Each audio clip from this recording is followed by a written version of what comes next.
Buongiorno. Ano ito? Ito yung hinaharap. Gusto mo bang sumakay? Pambahay lang ang suot kung damit eh. Mabuti. Dapat komportable ka. Tara na. Sakay ka dito sa gilid, dito. Saktong-sakto. Teka lang. Handa ka na? Oh.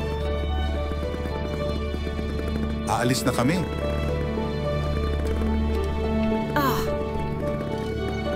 Tayo na. Magandang araw sa inyong lahat mga boss. Sasabak na naman uli tayo sa mundo ng mga walang kupas na ganda ng mga modern classic scooters. Kahit nakalalabas pa lang last year ng Honda Giorno sa Thailand, ay tila hindi pa rin ata kontento ang Honda Motors upang muling maglabas ng isa na namang bagong modern classic scooter. So, pag-usapan na nga po natin itong bagong scooter ng Honda na kamakailan lang inilabas sa bansang Indonesia. Ang Honda Stylo 160 ay nagpapakita ng klasikong ganda na pinagsama ang vintage na kagandahan at modernong pagganap. Meron itong 156.9cc single-cylinder ESP plus FI engine, 4-stroke, 4 valves, and it is liquid-cooled. Ang compression ratio nito ay 12:1. Meron itong max power output na 11.3 kilowatt or equivalent to 15.1 horsepower at 8,500 RPM. At meron itong max torque na aabot ng 13.8 Newton meter at 7,000 RPM. Ito ay may top speed na aabot ng 120 kilometers per hour. 18, 19, 120. Ingat-ingat nga pala sa mga pa-top speed ninyo mga boss. Ang fuel tank capacity nito ay 5 liters at meron itong fuel consumption na 45 kilometers per liter. So matipid na po ito para sa isang 160cc na scooter. And speaking of tipid sa gas, may stop and start system na rin po ito na magandang pangtipid sa gas dahil automatic na namamatay ang makina nito after 4 seconds na naka-stationary ang motor at automatic naman itong aandar pag pinihit na yung gasolinador. Naka-keyless system na rin po ito na may anti-theft alarm at answer-back system so papindot-pindot ka na lang for convenience. Meron itong 16.5-liter under-seat storage na convenient na lagayan ng mga gamit tulad ng necessary tools, raincoat at iba pang kailangan mo sa biyahe. Pagdating naman sa kanyang design ay para siyang Sim Tuscany 150 na may flat floorboard na convenient pangkarga ng mga pinang-grocery mo or mga gulay sa palengke. Meron nga pala akong review sa Tuscany 150. Click na lang ng link sa description box. Meron itong mga matatabang gulong na nagpapabrusko tingnan sa kanyang overall design.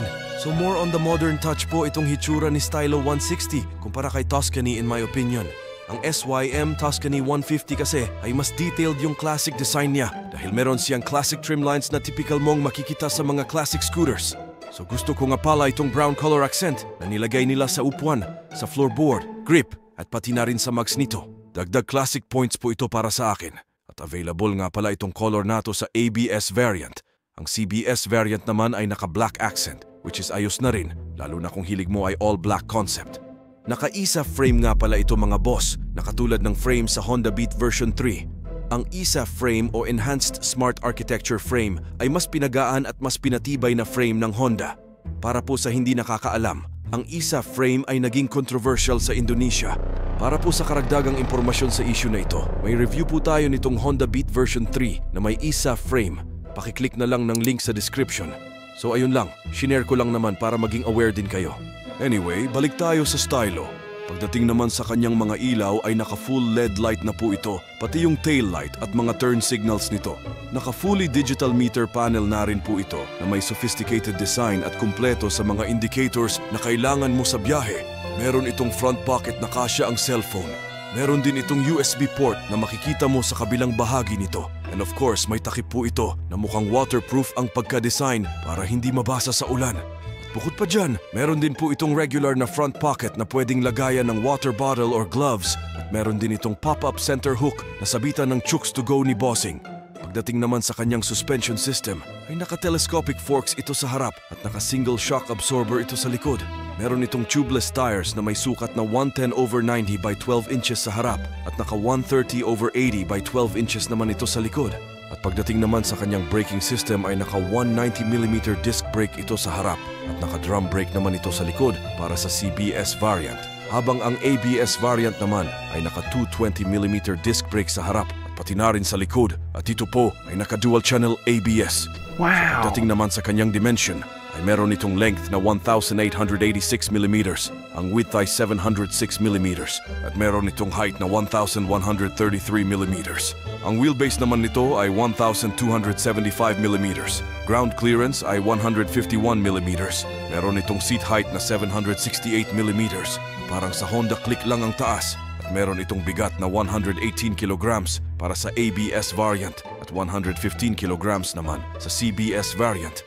Ang mga available na kulay nito na pwedeng pagpipilian ay Royal Green, Royal Matte White at Royal Matte Black para sa ABS variant. At meron din itong Glam Red, Glam Black at Glam Beige para sa CBS variant. Maganda itong mga kulay na napili ng Honda, mga boss. Kayo mga boss, anong kulay ang nagustuhan nyo? So magkano ang scooter na ito?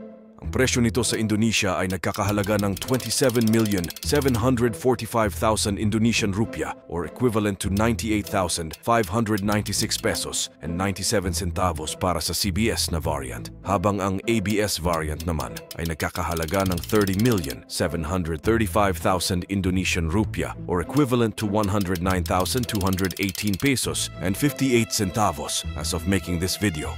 Pero straight conversion lang po yan at siguradong mag-iiba pa yan kung sakaling makarating man yan dito sa Pilipinas.